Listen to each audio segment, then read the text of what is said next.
penjuru Nusantara, pendidik mulia terpanggil jiwanya, melangkah dalam satu cita, selamat dan bahagia anak bangsa. Bapak pendidikan beri filosofi, guru penggerak siap berinovasi, bersatu dan berkolaborasi. Bahagialah wahai ibu pertiwi. Bergerak jiwanya, selalu bergerak dengan aksi nyata, menggerakkan semua, mewujudkan generasi emas. Kami guru penggerak, kita akan menghamba para anak Indonesia, mewujudkan semua generasi emas untuk bangsa Indonesia. Kami guru penggerak, selalu menuntun mereka sesuai kodratnya, mewujudkan semua pelajar berkarakter berprofil Pancasila. Guru penggerak adalah pemimpin pembelajaran yang mendorong tumbuh kembang murid secara holistik, aktif dan proaktif dalam mengembangkan pendidik lainnya untuk mengimplementasikan pembelajaran yang berpusat kepada murid serta menjadi teladan dan agen transformasi ekosistem pendidikan untuk mewujudkan profil pelajar Pancasila. Guru penggerak membawa perubahan. Guru penggerak majukan pendidikan. Guru penggerak bergerak, bergerak, menggerakkan. Bergerak jiwanya, Selalu bergerak dengan aksi nyata, menggerakkan semua, mewujudkan generasi emas. Kami guru penggerak,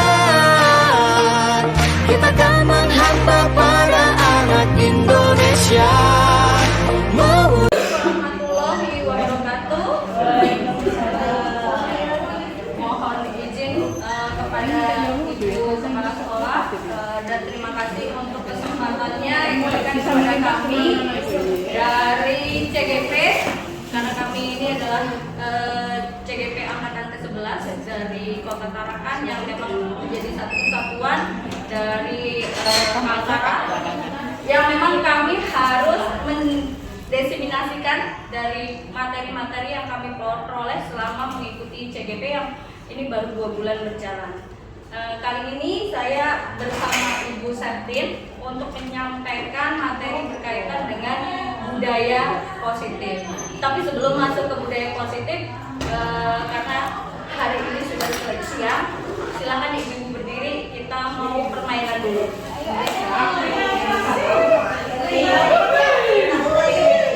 Siapa belum absen? Ya, mungkin hari ini ibu-ibu sudah letih dan saya sangat berterima kasih sekali. Ya, kami berterima kasih sekali bahwa ibu bisa hadir dan bapak bisa hadir di sini. Ini berpasangan. Silakan ibu-ibu.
luar biasa, mendidik, membimbing, Sampai lelah kami mengaji. ya sampai lelah.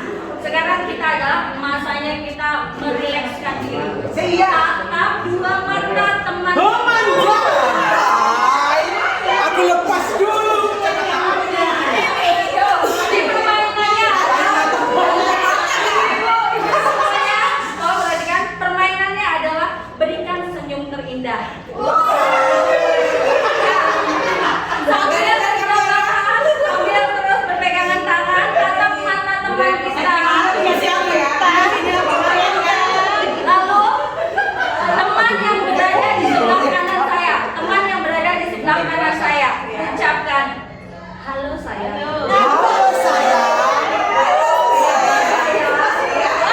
Ya, jawab oleh pasangannya. Aku baik-baik saja sayang.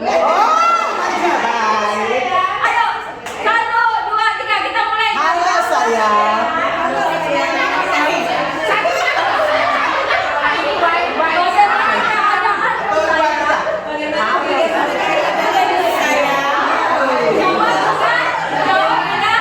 Aku baik-baik saja. 1, 2, 3.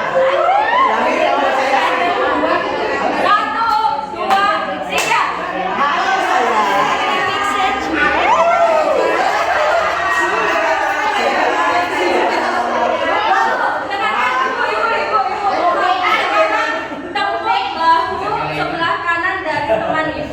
Ini juga nih. Sayang, aku tahu engkau lelah. 1, 2, 3. Karena aku juga lelah. Ya, jawab. Aku juga tahu engkau juga lelah. 1, 2, 3.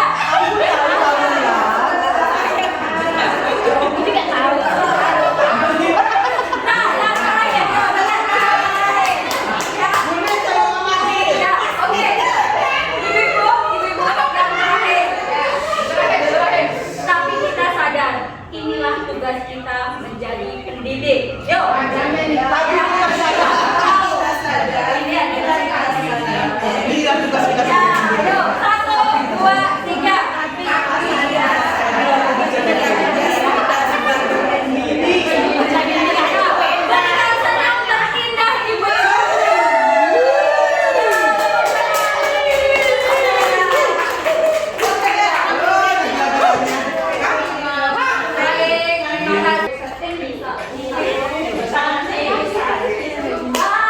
Ini adalah foto terindah saya. Ya, saya menjadi langsing dan Bu Satin menjadi cantik luar biasa. Inilah kehebatan AI. Ya, kami adalah dari CGP angkatan 11, perwakilan dari SMK Negeri 1, sekolah kita tercinta, di mana kami sudah memasuki masa 2 bulan pembelajaran, dan ini adalah persiapan kami untuk melaksanakan Lokakarya 2, di mana sebelumnya kami juga sudah melakukan pembimbingan bersama kemarin didampingi beberapa teman beserta ibu kepala sekolah, sudah memberikan begitu. Terima kasih teman-teman. Tadi saya lihat sekilas bahwa kita sudah paham ya, teman-teman sudah paham seperti apa saja itu kebutuhan dasar manusia, lalu membuat keyakinan kelas seperti apa, dan penerapannya sudah dilakukan ya. Nah, sekarang kita lanjut ke posisi kontrol dulu. Nah, kita ini sebagai guru, posisi kontrol kita itu ada 5. Nah, posisi ini di teori kontrol ini dikemukakan oleh William Glasser. Di antaranya yang berkesimpulan ada 5 posisi kontrol umum yang bisa diterapkan seorang guru, orang tua ataupun atasan dalam melakukan kontrol dan penerapan disiplin. Yang pertama itu penghukum, yang kedua membuat merasa bersalah, yang ketiga teman, yang keempat pemantau, yang kelima manajer. Nah, sebelum saya masuk menjelaskan satu persatu dari 5 posisi kontrol ini, kira-kira selama ini teman-teman sudah pernah menerapkan yang mana? Kombinasi ya. Bagaimana Brenda? Silakan. Kombinasi. Seperti apa coba Brenda? Dapat nggak saya kan? Dapat gitu. Belajar. Action.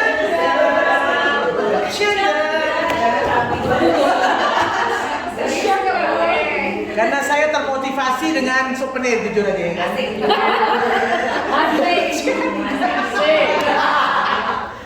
Ternyata memang besar ya. Besar akibatnya dari positif, dampak positif dari open air. Baru saya sadar. Setelah saya melihat Bu Ani dapat. Dan tadi saya blank rupanya. Oke. Sabar Bu Endang, Ini Bu Endang, makanya saya mendekat sini. Karena dapat tinggal 2 tahun ya. Terima kasih ya. Dari 5 posisi kontrol ini, sebelum saya menjelaskan lebih lanjut, kira-kira Bu Endang pernah memposisikan dirinya? saya kombinasi dari 5 ini. Ya. Pertama, saya sekolah hukum. Walaupun menghukumnya tentu dan saya kan nggak bisa mencubit. Saya adalah guru yang keras tapi nggak bisa cubit ya. Nggak bisa nabok, nggak bisa ngapa-ngapain. Jadi saya gitu ya. Jadi saya nggak bisa main tangan. Tapi saya punishment hukum. Yang kedua, saya tidak membuat merasa bersalah. Karena ada beberapa anak yang menurut saya kalau menghukumnya adalah membuat dia merasa bersalah. Berapa karakter anak yang menurut saya dia harus dibuat merasa bersalah. Menurut saya ya, yang ketiga teman. Saya tuh banyak teman. Kuliner itu berapa anak kuliner teman saya? Victory itu teman saya. Bisa mendebat saya. Itu bisa ya. Karena mungkin sniper kali saya ya, IQ-nya yang penting ya. Jadi saya tenang-tenang aja kalau didebat sama saya ketawa. Nah, ada pemantau. Saya pemantau juga. Ada beberapa anak yang saya pantau. Kadang ada beberapa anak nih nggak suka dikomentarin sendiri. Nggak suka dikomentarin, nggak suka dijudging, nggak suka dipantau. Dan kadang saya sebagai manajer, kayak tadi kan saya memanage. Satu nggak ikut, saya kan adalah wali kelas yang nggak ikut terjun ke kelas. Karena sudah saya manage mulai 2 hari yang lalu. Jadi saya adalah kombinasi kelima itu. Oke, terima kasih banyak. Sangat berbeda.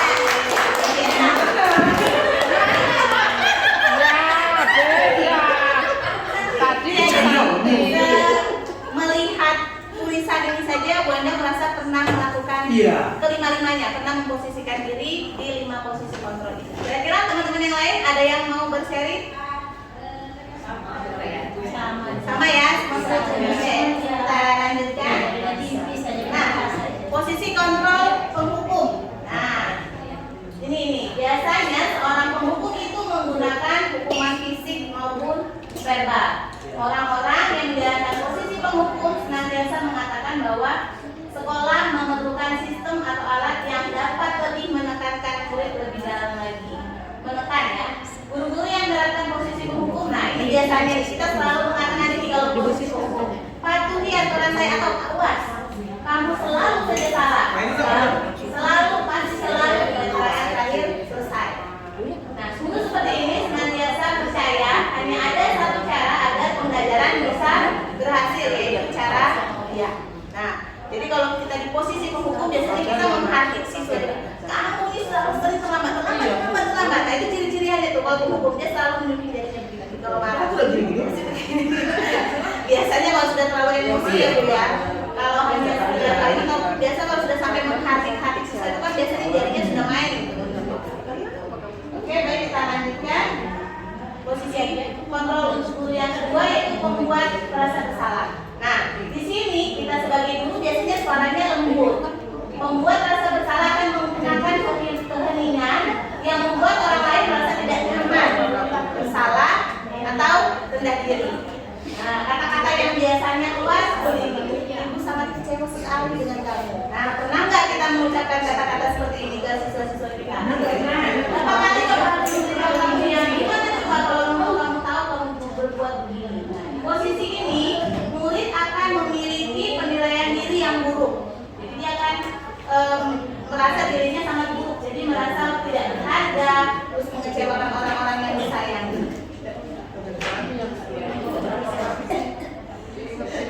Nah, kemudian yang berikutnya posisi sebagai teman. Nah, banyak nih kita, saya rasa apalagi kalau guru yang masih muda itu banyak yang memposisikan dirinya sebagai penawan. Banyak teman ya Pak penawan. Guru pada posisi ini tidak akan menyakiti murid. Namun akan tetap berupaya mengontrol murid melalui persuasi. Nah, posisi teman pada guru bisa negatif maupun positif. Positif di sini berupa hubungan baik yang terjalin antara guru dan murid. Guru di posisi teman menggunakan hubungan baik dan humor untuk mempengaruhi seseorang. Jadi mereka cenderung berkata, ayo bantulah demi bapak ya. Nah, siapa sudah biasa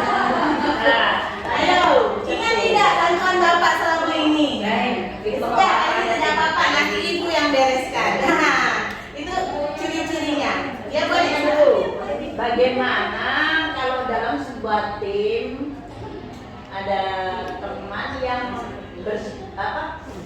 memposisikan diri seperti itu sehingga sering bertabrakan.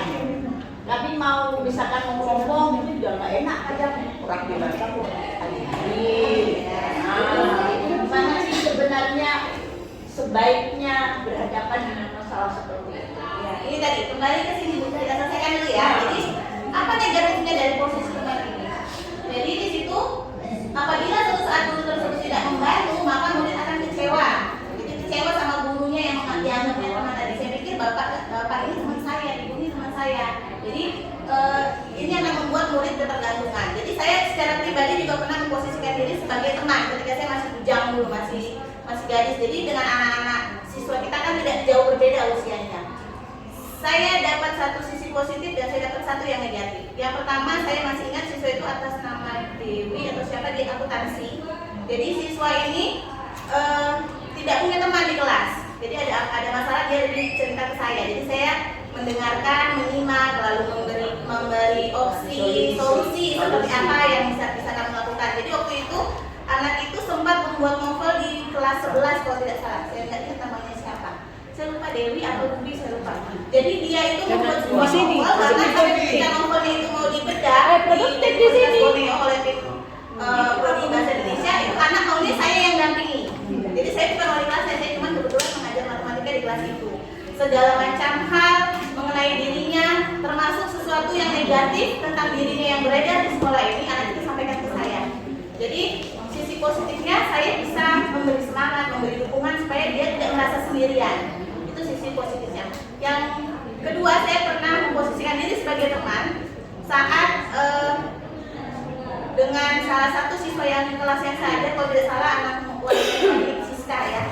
Nah, Siska itu adalah mayoret di marching band kita. Jadi dengan keakraban di tim marching band, lalu saya mengajar di kelasnya. Kadang kalau ketemu, udah main peluk begini, ibu, gitu. Jadi lebih dekat. Tetapi ketika suatu saat saya menyampaikan, kalau tidak salah itu masalah ulangan, ada yang tidak tuntas ulangannya, anak itu tidak terima, langsung pukul meja. Kenapa bisa saya tidak tuntas? Nah, di situ baru saya sadar bahwa ya posisi teman itu negatifnya salah satunya di situ. Jadi siswa itu tidak akan menghargai kita. Maka mungkin lebih baik kalau masalah kami. Oke, maka nanti setelah kita memahami semua dari 5 posisi kontrol ini, dari rekan-rekan yang sudah ada di sini, kalau memang ada rekan kita yang masih menerapkan posisi kontrol yang arah negatif, ada baiknya kita berkumpul bersama, kita berbagi apa yang kita dapat hari ini, supaya kita saling berefleksi diri bahwa yang saya lakukan selama ini masih belum tepat.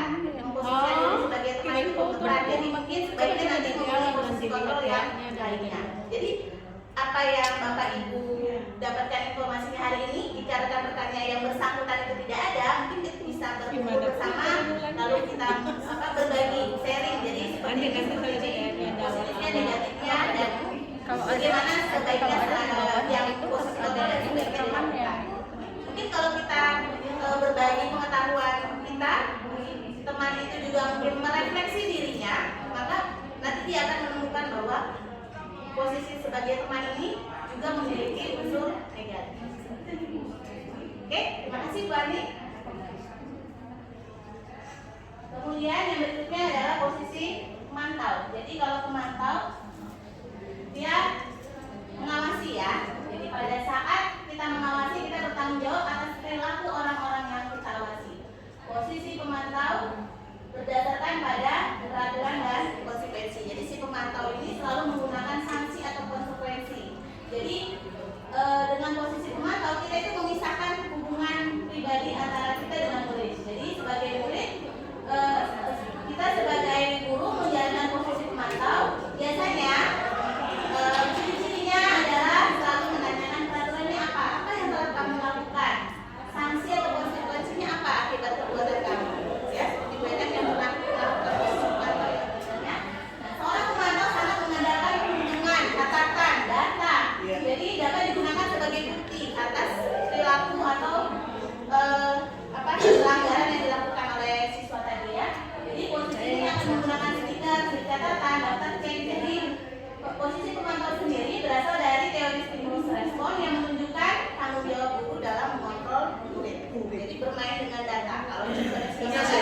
dia punya bukunya tuh. Ya. Kita tata.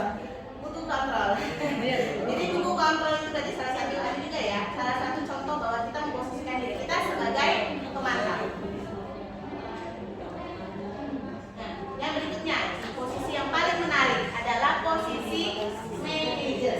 Nah, manajer adalah posisi di mana guru berbuat sesuatu bersama dengan murid. Jadi mempersilahkan murid mempertanggungjawabkan perilakunya, kemudian mendukung murid agar dapat menemukan solusi atas permasalahannya sendiri. Jadi ini tetap dituntun, tetap ada pertanyaan-pertanyaan penuntun apa yang harus kita lakukan nanti akan kita bahas. Kemudian manajer telah memiliki keterampilan di posisi teman maupun pemantau. Dan dengan demikian bisa jadi di waktu-waktu tertentu kembali kepada posisi tersebut bila diperlukan. Namun bila kita menginginkan murid-murid kita menjadi manusia yang merdeka, mandiri dan bertanggung jawab, maka kita perlu mengacu pada restitusi yang dapat menjadikan murid kita seorang manajer bagi dirinya sendiri. Nah, ada kata restitusi di situ. Jadi untuk memilih mana yang tepat, apa yang harus kita lakukan, nanti akan kita bahas di restitusi. Oke, kita lanjut dulu. Nah, ini contohnya begini kalau kita sebagai manajer. Jadi kita akan bertanya kepada siswa, menggali informasi dari siswa. Jadi contohnya apa yang kita yakini. Jadi kita menanyakan kembali bagaimana keyakinan kelas yang telah dibuat di awal. Apakah kamu meyakininya? Jika kamu meyakininya, apakah kamu bersedia memperbaikinya? Jadi ada beberapa pertanyaan-pertanyaan yang bisa kita gunakan untuk menggali informasi mengenai hal yang telah dilakukan siswa kita tadi, ya. Nah, ini dia tadi untuk memposisikan diri sebagai manajer. Oke, kita lanjut ke restitusi. Jadi restitusi ini merupakan cara untuk menanamkan disiplin positif kepada murid-murid kita.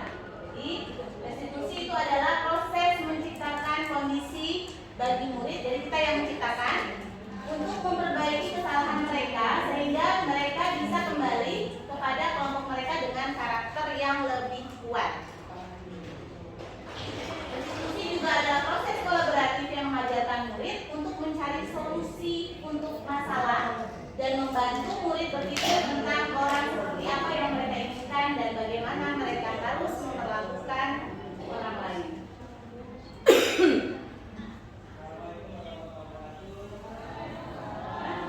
Jadi, salah satu cara untuk menanamkan disiplin pada murid adalah dengan restitusi. Tujuan disiplinnya apa?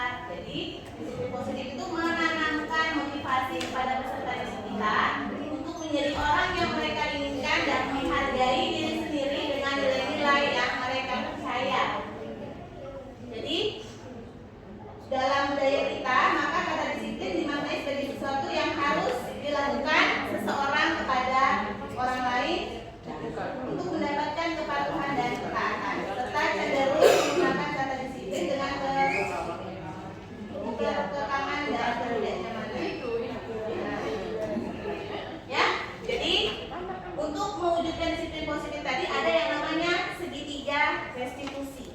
Jadi segitiga restitusi itu tadi kembali lagi ke pengertian tadi yang berproses menciptakan kondisi bagi peserta didik untuk memperbaiki kesalahan mereka sehingga mereka bisa kembali pada kelompok mereka dengan karakter yang kuat seperti yang sudah saya sampaikan di awal tadi.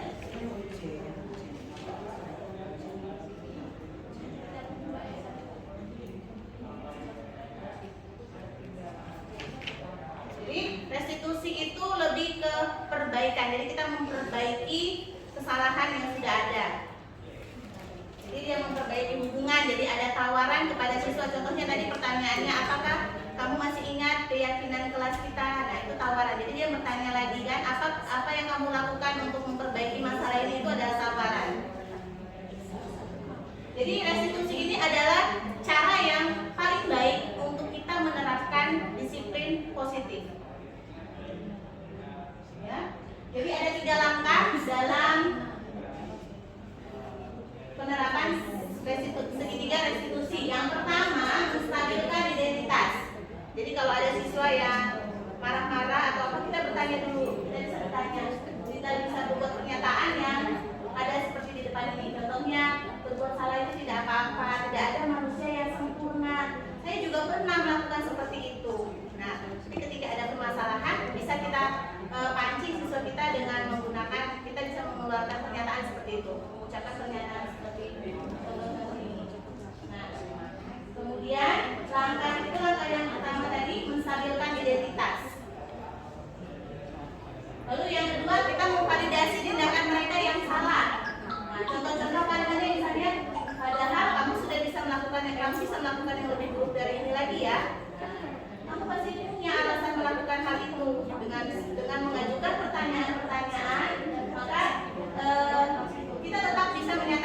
mereka itu salah, tapi tidak langsung bilang kamu salah, seperti itu.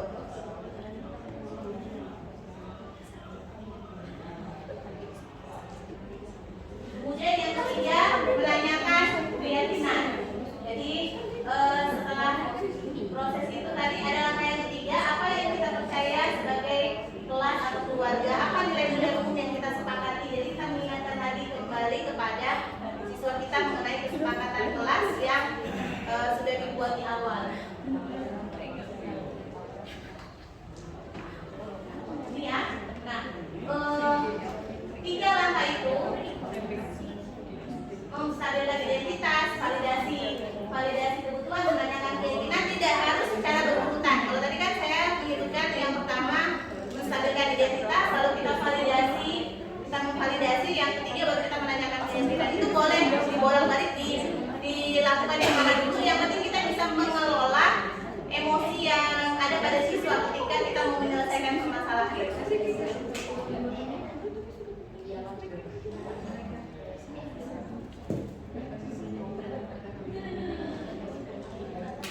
Jadi caranya, penerapannya adalah yang pertama, jika anak berbuat salah, maka pasti ada kebutuhan dasar mereka yang tidak terpenuhi.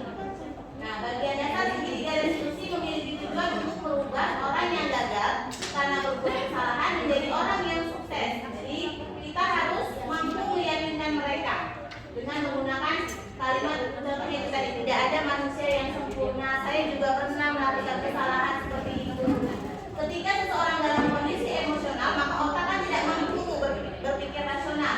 Nah, inilah saat kita untuk menstabilkan identitas peserta didik kita. Jadi kita membantu mereka supaya bisa tenang. Kalau mereka tenang, maka penyelesaian permasalahan itu pasti bisa kita selesaikan. Nah, langkah yang kedua, kita memvalidasi tindakan yang salah. Jadi kita harus memahami dulu, terus kita menemukan kebutuhan dasar apa yang mendasari tindakan anak dari dia berbuat salah itu tadi. Jadi menurut teori kontrol, semua tindakan manusia baik atau buruk pasti memiliki maksud atau tujuan tertentu. Ketika kita menolak anak yang berbuat salah, dia akan tetap dalam masalah. Yang diperlukan adalah kita memahami alasan hal tersebut sehingga anak merasa dipahami. Jadi kita akan berupaya bagaimana untuk mencari alasannya. Nah, maka yang ketiga yaitu menanyakan keyakinan. Jadi ketika langkah 1 dan 2 sudah selesai kita laksanakan, maka anak siap untuk diumumkan dengan nilai-nilai yang dia percaya dan bertindak menjadi orang yang dia inginkan. Jadi kita perlu menanyakan kepada anak hal seperti apa yang dia inginkan dari permasalahan yang sudah dia lakukan tadi. Ketika mereka sudah menemukan gambarannya, guru dapat membantu mereka untuk tetap fokus. Jadi melalui segitiga diskusi kita dapat mewujudkan mereka menjadi murid yang merdeka, yang mampu menyelesaikan masalah dengan motivasi internal dan bertanggung jawab atas pilihannya. Oke, nah tadi saya sudah menjelaskan mengenai apa saja tadi? 5 posisi kontrol kita sebagai guru. Posisi apa saja itu teman-teman? Manajer, pemantau, penghukum, teman, satu lagi? Pembuat merasa bersalah, ya. Jadi dari antara kelima posisi kontrol tersebut, maka kira-kira kita sudah tahu nih yang mana yang sudah pernah kita lakukan. Terus kedepannya kita mau memposisikan diri kita di mana? Nah, kira-kira adakah teman-teman yang mau bercerita? Ya, silakan Bu Yanti. Oke. Silakan Pak. Assalamualaikum warahmatullahi wabarakatuh. Video kan ya. Ya, silakan di depan saya. Tadi sudah dijelaskan oleh Bu Santi tentang keyakinan kelas. Dan saya itu keyakinan kelas saya berpatokan pada tata tertib yang ada di sekolah ya. Jadi sampai saya pikir kalau masing-masing guru itu membuat keyakinan kelas, murid disuruh tempel apa sih di kelas.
lebih dekat lagi ya.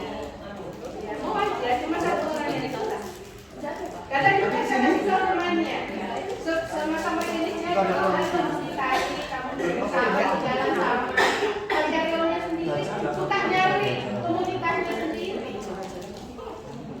Sampai saya ketemu temannya di 12 kuliner 2 ya. Siapa? Kelas. Kelas.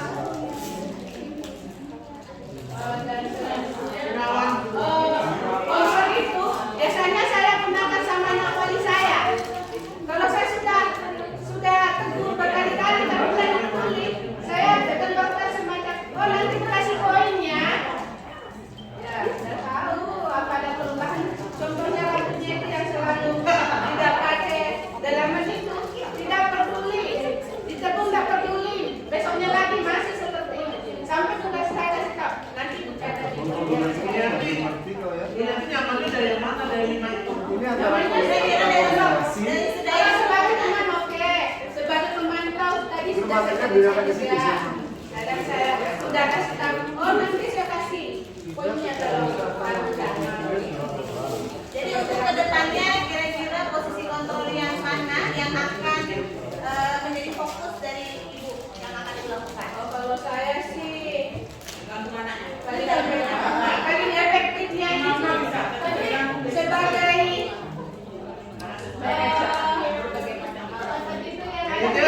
mencatat itu Mantau. pemantau. Oh, nanti saya tanya setelah saya katakan ada perubahan gitu sebagai pemantau. Oke, baik. Jadi tadi posisi manajer, kalau kita sudah berada di posisi manajer kan tadi kita sudah menguasai posisi pemantau dan teman. Iya. Jadi nanti bisa dengan yang sudah kita lakukan. Misalnya kita tadi sebagai Bunian tadi melakukan posisi pemantau. Jadi dengan rutinitas itu bisa beralih ke posisi manajer. Jadi memanfaatkan catatan-catatan yang dibuat tadi untuk memperbaiki kesalahan dari anak didiknya. Seperti itu ya Buniarti ya. Iya. Kemudian untuk keyakinan kelas tidak juga harus ditempel di kelasnya masing-masing. Kalau kita di sekolah dasar, ya sekolah dasar mungkin bisa lah ya, karena itu bagiannya begitu aja, ya kan? Tapi kalau kita di sekolah menengah seperti ini, kalau saya pribadi biasanya setelah kita buat di awal, kemudian saya share kepada mereka, dan ketika pembelajaran lalu ada yang melanggar dari keyakinan kelas itu, atau tidak melaksanakan keyakinan kelas, biasanya saya kembali mengingatkan.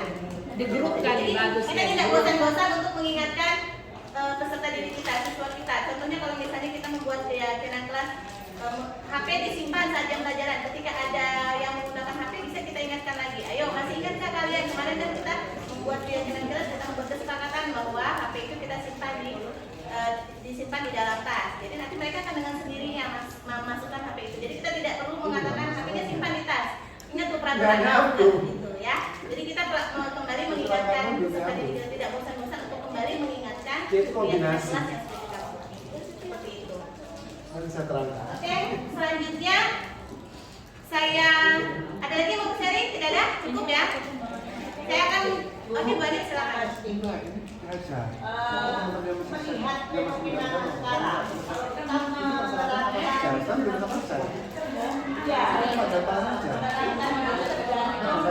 kita lihat kondisi dan karakter anak.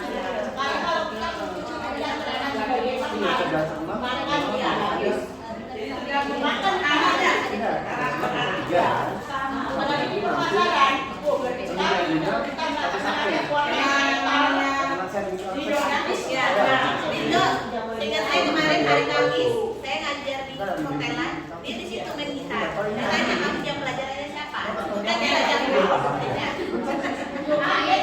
sendiri jadi di situ. dia nggak bisa beradu, tapi nggak bisa beradu. Sama Gini, jadi kita Hari Kamis jam terakhir. ya betul sekali. Jamnya Pak. Ya, berarti kita tetap harus bisa memilah-milah, memposisikan diri kita di mana tergantung dari apa yang dilakukan oleh siswa kita tadi. Jadi kita memilah siswanya. Ada yang bisa kita lakukan sebagai teman, ada yang bisa kita lakukan sebagai pemantau, ada yang sebagai manajer. Kalau perlu kita menggabungkan ketiga posisi yang baik itu untuk memperbaiki mereka, membawa mereka menjadi lebih baik. Nah, sedikit ya, kan gini bersama ya, dalam satu kondisi satu kelas ini ada kita buatkan aturan keyakinan kelas bahwa semua masuk, tidak boleh terlambat masuknya nah kemudian di semua HP sudah diletakkan di kotaknya masing-masing. Nah, semua perlakuannya sama, tetapi ada anak diperlakukan seperti itu malah menjauh. Jadi bagaimana caranya mengait saya malah saja yang mengadu apa masalah saya dekati, akhirnya malah dia dari setelah curhat itu saya dengan setelah itu presiden apa malah curhatnya ke saya daripada wali kelasnya. berarti posisi kontrol tadi sebagai teman dan sebagai manajer baik ya Bu ya. Jadi setelah itu sampai dia tidak ada di kelas, saya cari di mana, ada di kelas tidur, dan kemudian silakan saya dan mengajar di sana. Saya foto, panggil orang tua, oh ini nah, anaknya seperti ini. Panggil orang tua saya, anaknya mengira, oh ini buktinya. Setelah itu, hingga dari rumah, wali kelasnya tidak tahu. Suratnya ke saya, baru saya sampaikan wali kelas, kita panggil orang tuanya lagi, supaya dia dirangkulannya juga. Dan akhirnya sekarang anaknya ketemu dimanapun berteriak, betul. Oke, baik, terima kasih Bu Nur atas sharingnya. Saya percaya bahwa kita semua yang ada di sini akan mengusahakan yang terbaik, akan memposisikan diri kita yang terbaik untuk membantu membimbing anak-anak kita menjadi lebih baik. Nah, sekarang kami punya satu permasalahan. Jadi kami mencoba membuat sebuah kasus dan nanti kita mungkin bisa berkelompok. Mungkin bisa 3 orang, ada 15 dari lagi. Boleh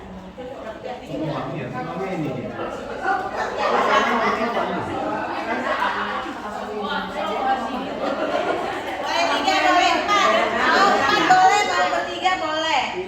Kita coba pecahkan permasalahan ini. Ada panduan pertanyaan.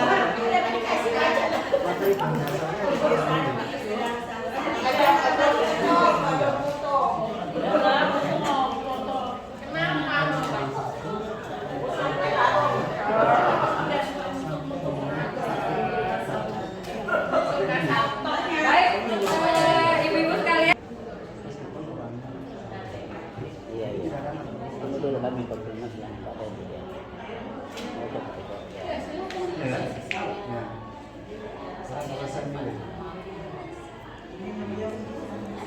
Kalau misalnya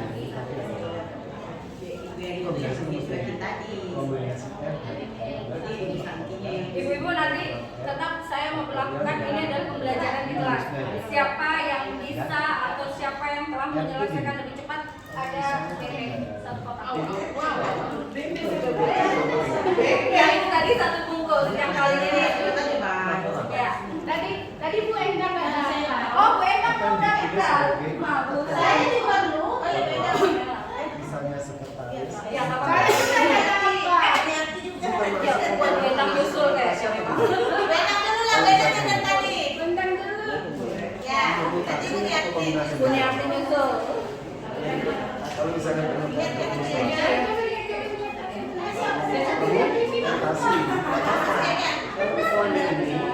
Oh iya loh. kamu punya sekretarisnya ini undangannya ini bukan saya ya saya jadi kalau sekretaris undangan kalau misalnya masih undangannya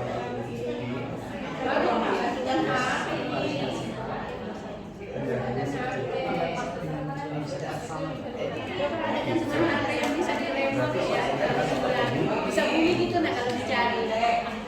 Tapi dengan ada keputusan. dan tadi kan kalau enggak kalau dia di kayak kita ya kalau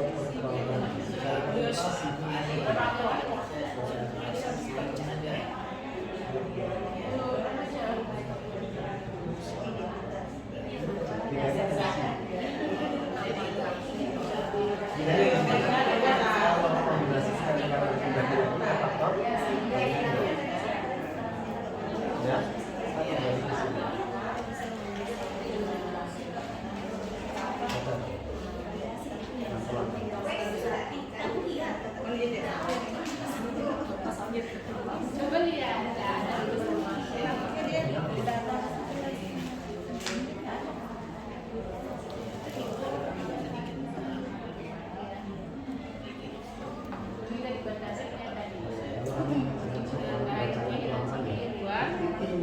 Validasi tindakan.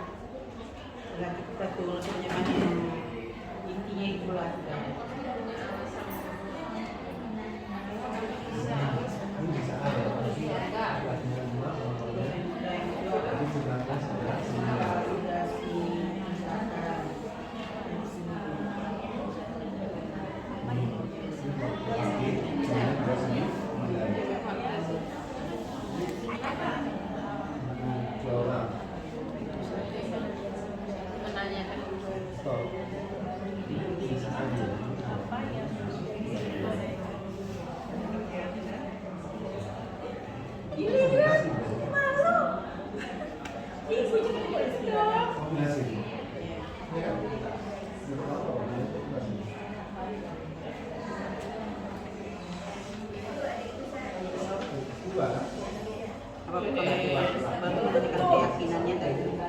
Oh, ini keyakinannya apakah kan? Ya, tinggal dicari kalimatnya. Sebenarnya kalimat pemantiknya ada semua di sini kan? Namanya apakah dia bisa Hari ini saya mau kita bermain kata, bermain kalimat. Nah, nggak usah berdiri dulu, aja. Oke. Jadi Bapak Ibu bawa pulpen. Saya ibu di sini. Ya, pulpen ya. Oke. biar kelihatan di Ada kertas, ada kertas.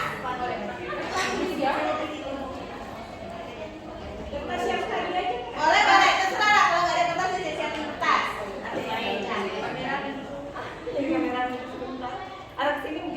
Yang nggak ada kertas kayak nih. Jadi saya minta teman-teman membuat sebuah kalimat.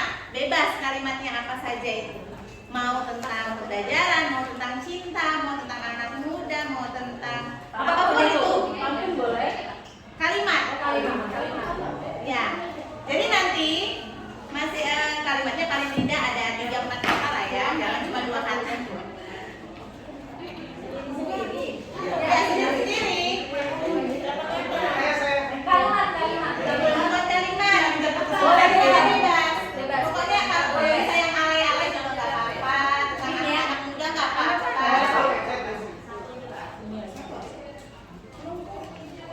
Ada pulpen? Buat di HP aja boleh, nanti dibaca. Dari mana mau berliterasi? Tidak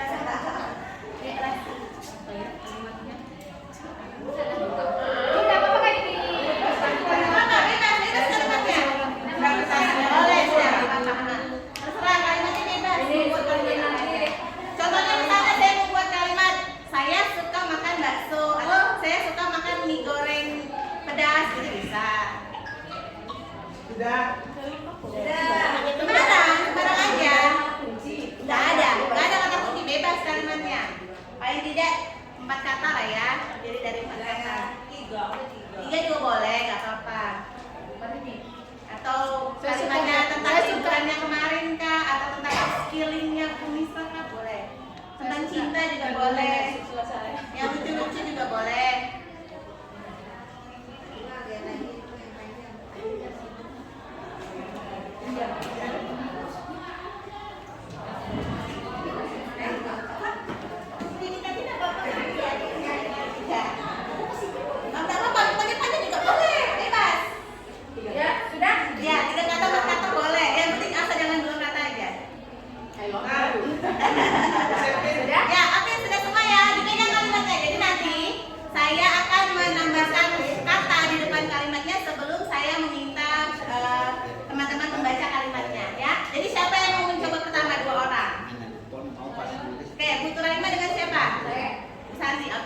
Jadi karena Bu Raima duluan, nanti yang kedua ya. Oke. Silakan berdiri Putur. Berdiri dulu aja. Berdiri aja. Tuh selalu seperti ini. Ya sehat. Oke. Jadi saya menambahkan kata di depan kalimat Putur dan di depan kalimatnya Bu Santi. Nanti begitu saya menyebutkan katanya, Putur sebutkan kalimatnya ya. Begitu juga Bu Santi ya. Oke. Mengapa? Silakan dibaca. Saya suka membuat sesuatu. Karena Saya buku minuman segar.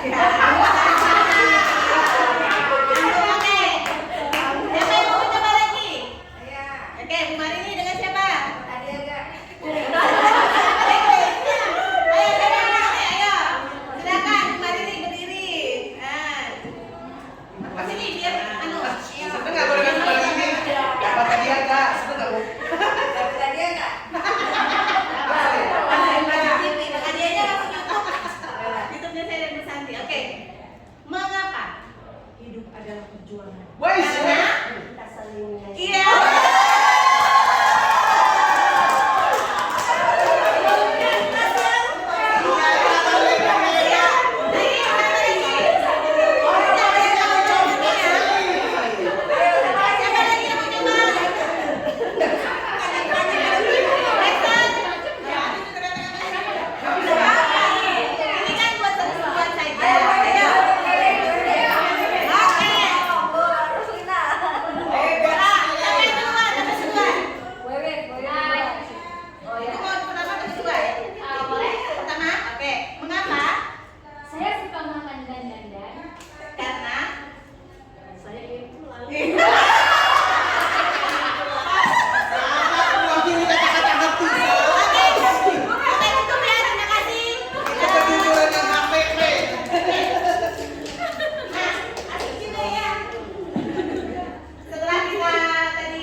Yang bisa menjadi perwakilan saya kasih beng-beng.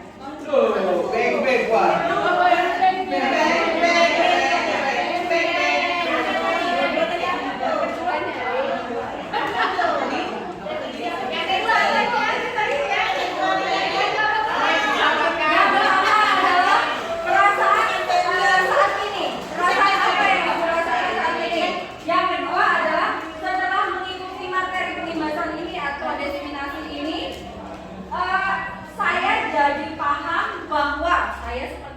Dunia seperti apa? Ya, target saya selanjutnya adalah mau seperti apa?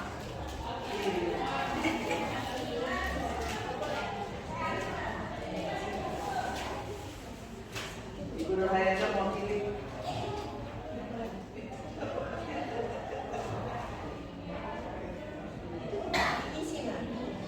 Cici.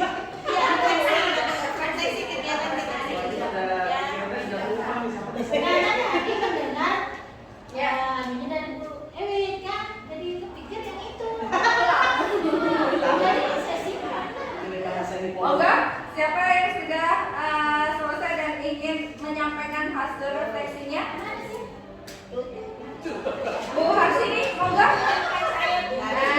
Oh, masih menulis. Masalahnya orang yang telah bisa dari kantor harusnya cek. Nah, ya, moga Bu Harsini. Yang pertama Bu Harsini berdiri. Monggo berdiri Jen.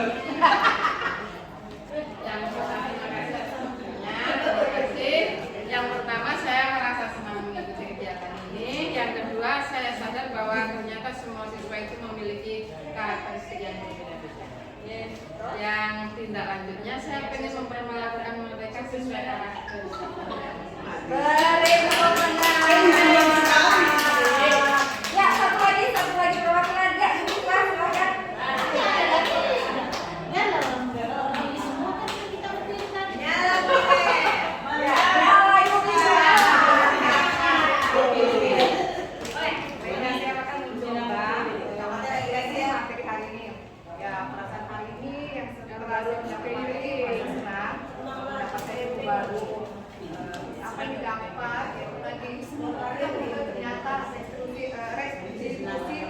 Terhadap siswa penggunaan informasi dan kita cara melakukannya apa yang dilakukan adalah kita menyerahkan kepada siswa bagaimana melakukannya. Terima kasih. Terima kasih.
pembelajaran saya yaitu meditasi itu sangat berbeda. Walaupun saya sudah tunjukkan langkah-langkah masih membuat langkah sendiri. Nah, target saya itu naik instruktur. Setelah mengetahui saya melakukan pendekatan individual bagi yang paham saya datang satu-satu untuk membimbingnya secara individu. Ya, keren sekali.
Karena anak-anak itu berbeda dan kita tidak boleh menyamaratakan mereka.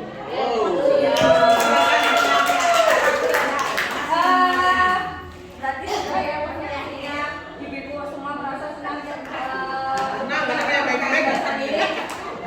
saya bersyukur sekali kami berdua bisa menularkan atau menyampaikan apa yang sudah kami sampaikan di CGP pendidikan guru penggerak ini, dan yang terakhir di Musafir akan menutup.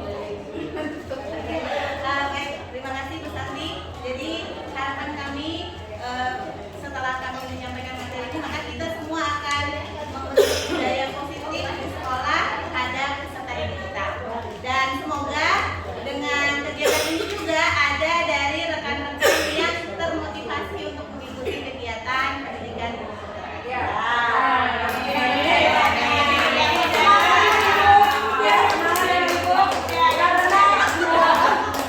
Ya, slogan kami lebih lagi karena guru penggerak ini adalah memiliki basic atau dasar dari Ki Hajar Dewantara, yaitu menuntun. Kita sebagai guru bukan hanya menuntut, tapi kita adalah menuntun, membimbing siswa kita menjadi lebih baik. Ya, siswa atau anak didik kita bukanlah seorang anak yang terlahir dari lembar kertas kosong, tapi mereka adalah terlahir seperti atau ibaratnya lembaran kertas yang sudah tertulis tetapi masih samar, sehingga kita yang berperan di dalamnya untuk menulis atau menambahkan kalimat-kalimat yang baik untuk peserta didik kita. Dan paling tidak ini harus kita kembangkan, seperti halnya dalam CGP kita memiliki slogan apa Bu? Tergerak, bergerak, dan menggerakkan. Jadi kami tergerak mengikuti kegiatan PGP, lalu kami bergerak dengan menyampaikan budaya positif ini tadi, mendistribusikannya kepada teman-teman, dan berharap itu akan menggerakkan kita semua untuk anak murid kita, anak didik kita untuk mencapai tujuannya. Oke, itu dari kami akhiri. Terima kasih dan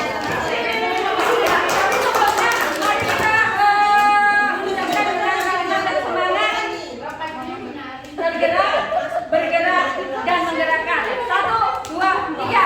Bergerak, bergerak, dan bergerak. Oke, bergerak.